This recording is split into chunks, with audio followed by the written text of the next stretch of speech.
저는 정순자입니다. 68세, 평생 장사를 하며 남편과 함께 이 집을 일궜죠. 그날도 늦가을 햇살이 따뜻하게 방 안으로 스며들고 있었어요. 손자 준호의 사진을 바라보며 하루를 보내고 있었습니다. 7살밖에 안 된 아이가 얼마나 예쁜지 제게는 유일한 희망이자 기적 같은 존재죠. 그런데 갑자기 현관문이 열리는 소리가 들렸어요. 아들 영민이와 며느리 지연이가 들어왔는데 두 사람의 얼굴이 심상치 않았습니다. 평소와는 다른 굳은 표정이었어요. 어머니, 죄송합니다. 지연이가 갑자기 방바닥에 주저앉으며 울부짖기 시작했어요. 준호가 갑자기 쓰러졌어요. 병원에서 큰 수술을 해야 한다고 하는데. 그때 제 뒤에서 가쁜 숨소리가 들렸습니다. 돌아보니 준호가 창백한 얼굴로 숨을 헐떡이고 있었어요. 평소 건강했던 아이가 갑자기 이런 모습이라니 제 가슴이 철렁 내려앉았죠.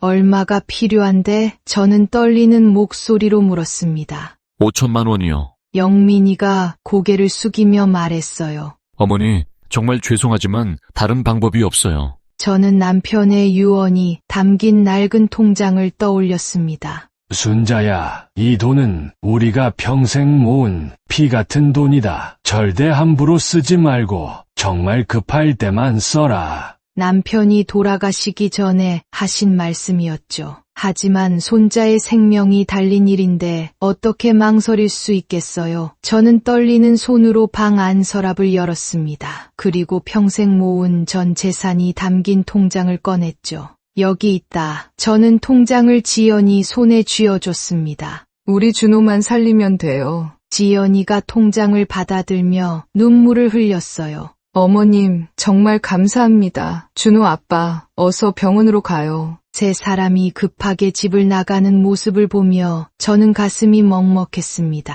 하지만 그 순간이 제 인생을 지옥으로 끌고 갈 시작이 될 줄은 꿈에도 몰랐어요. 빈 방 안에서 저는 남편의 사진을 바라보며 중얼거렸죠. 여보, 제대로 한 거 맞죠? 며칠이 지났는데도 손자의 병원 소식은 전혀 없었어요. 제가 아무리 전화를 걸어도 영민이는 지금 바쁩니다라며 금세 끊어버렸죠. 지연이도 마찬가지였어요. 괜찮다, 괜찮다는 말만 되풀이할 뿐이었습니다. 저는 밤잠을 이룰 수 없었어요. 준호가 수술대에서 고생하고 있을 텐데 할머니인 제가 곁에 있지도 못하고 무릎이 아픈 것도 있고 집 안을 왔다 갔다 했습니다. 도대체 어떤 병인 거야? 왜 소식이 없는 거지? 제 마음은 초조함과 걱정으로 가득했죠. 그런데 일주일 뒤 집 전화가 울렸어요. 수화기를 들자 익숙한 목소리가 들려왔습니다. 할머니. 준호의 목소리였어요. 그런데 평소처럼 활기찬 목소리였습니다. 준호야, 너 괜찮니? 할머니가 얼마나 걱정했는지 몰라. 할머니, 저 이제 안 아파요. 아빠가 로봇도 사줬어요. 진짜 멋진 로봇이에요. 그 순간 제 머릿속이 하얘졌습니다. 큰 수술을 받았다던 아이가 로봇을 갖고 놀고 있다고요. 그것도 그렇게 밝은 목소리로. 잠깐 준호야. 제가 더 물어보려는 순간 지연이 목소리가 들려왔어요. 준호야, 전화 끊어 빨리. 다급한 목소리였습니다. 할머니, 저 가야 해요. 엄마가 부른다고.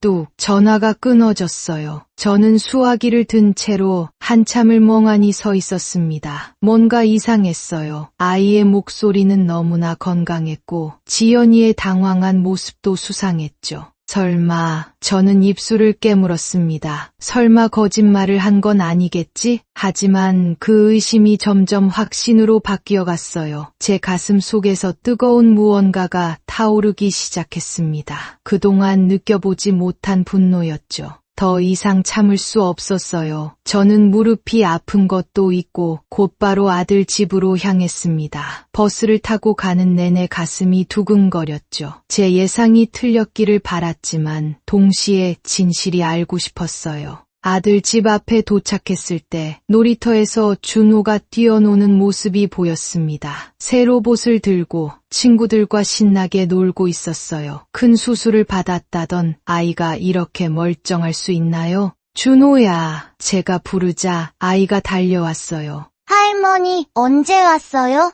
너 아프지 않니? 할머니가 얼마나 걱정했는지 몰라. 저 안 아파요. 처음부터 안 아팠는걸요? 그 말에 제 심장이 쿵 떨어지는 것 같았어요. 처음부터 안 아팠다고요? 집 안으로 들어가자 지연이가 당황한 표정으로 맞았습니다. 어머님? 갑자기 어쩐 일이세요? 준호가 어떻게 됐나 궁금해서 왔어. 저는 지연이의 눈을 똑바로 바라봤어요.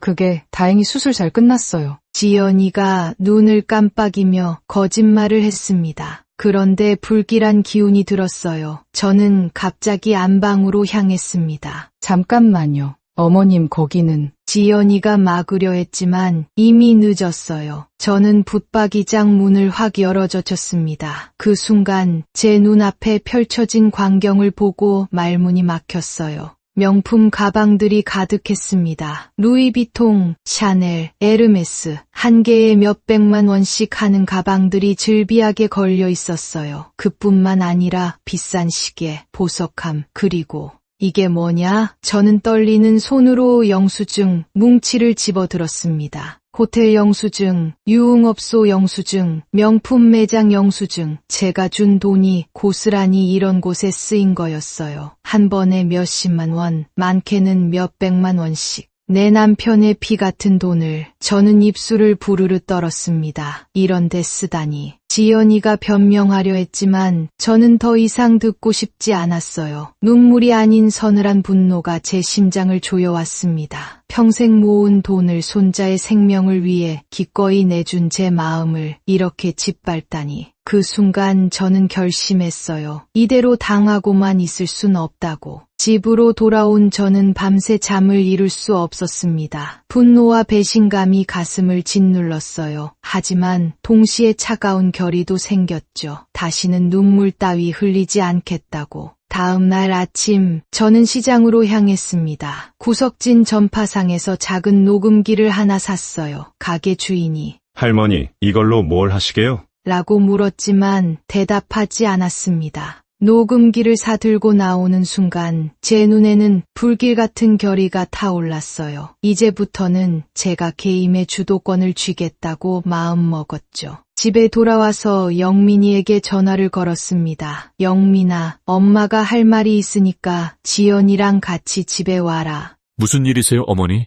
와보면 알아. 저는 평소보다 냉정한 목소리로 말했어요. 1시간 후 두 사람이 집에 왔습니다. 표정이 어딘지 불안해 보였어요. 어머님, 혹시 어제 일로? 지연이가 조심스럽게 운을 뗐어요. 아니야. 저는 체념한 듯한 표정을 지었습니다. 사실 엄마도 이제는 아무것도 없어. 너희가 가져간 게 전부였으니까. 영민이와 지연이가 안도의 표정을 지었어요. 어머니, 그럼 영민이가 말하려는 순간 저는 녹음기를 슬쩍 소파 쿠션 아래 숨겼습니다. 그래, 이제는 정말 가난한 할머니가 됐지. 저는 일부러 힘없는 목소리로 말했어요. 앞으로 너희한테 짐이나 되지 않았으면 좋겠다. 그러자 두 사람의 진짜 모습이 드러나기 시작했어요. 어머니, 사실은요. 지연이가 입을 열었습니다. 또 돈이 필요해서 왔어요. 영민이 오빠 사업 때문에. 얼마나 해줄 수 있어요?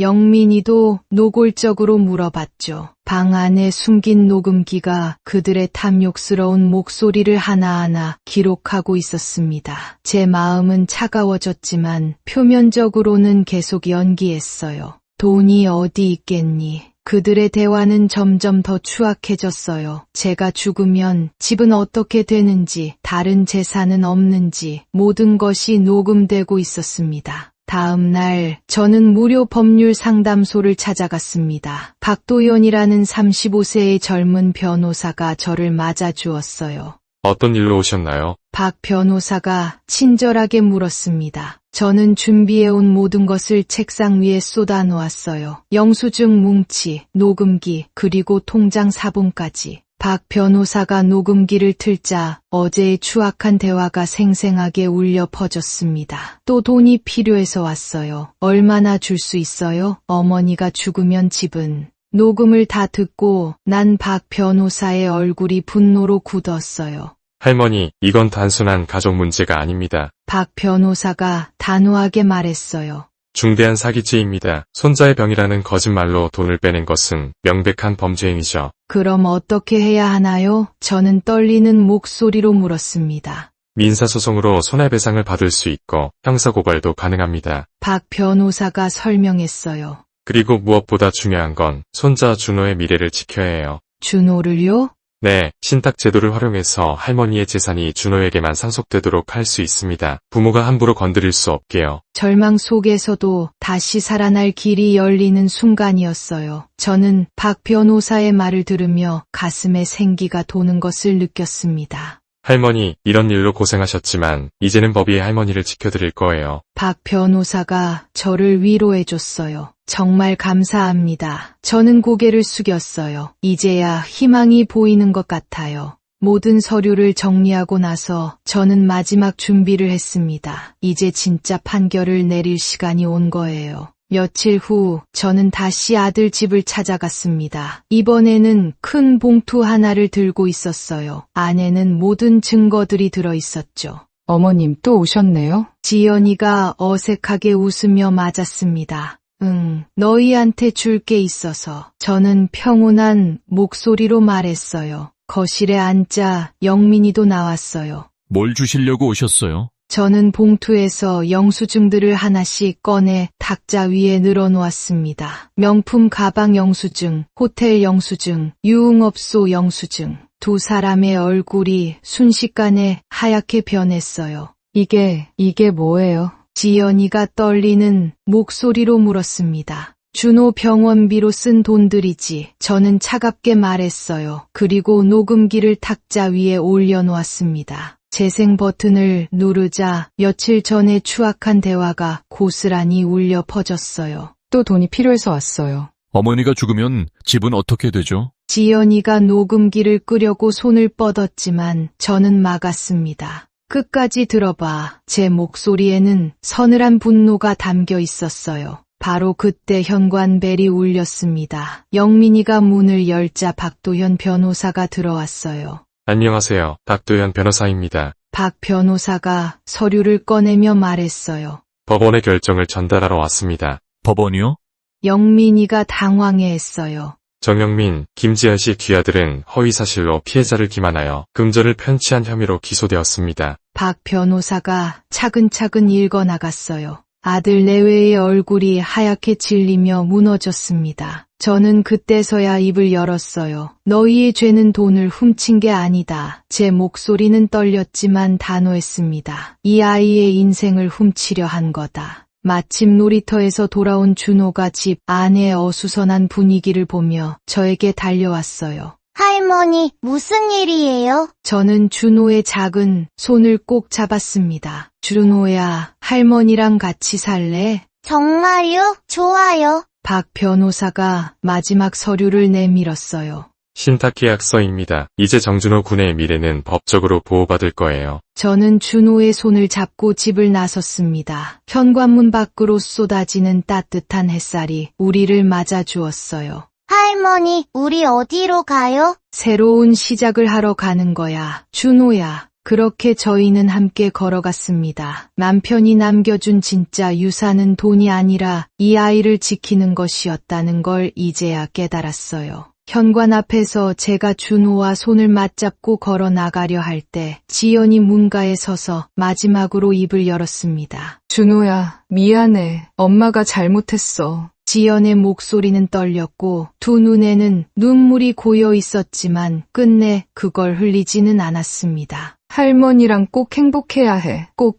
나는 돌아보지 않았지만 그 말은 충분히 들렸습니다. 그 순간 준호가 제 손을 더 꼭 쥐었고 저는 조용히 대답했습니다. 준호는 이제 내가 지켜. 비로소 진짜 유산이란 지키는 사람의 손을 쥐고 있는 사람 그 자체라는 것을 마지막에 깨닫게 되었습니다. 68년을 살아오며 가장 값진 교훈을 얻은 순간이었습니다.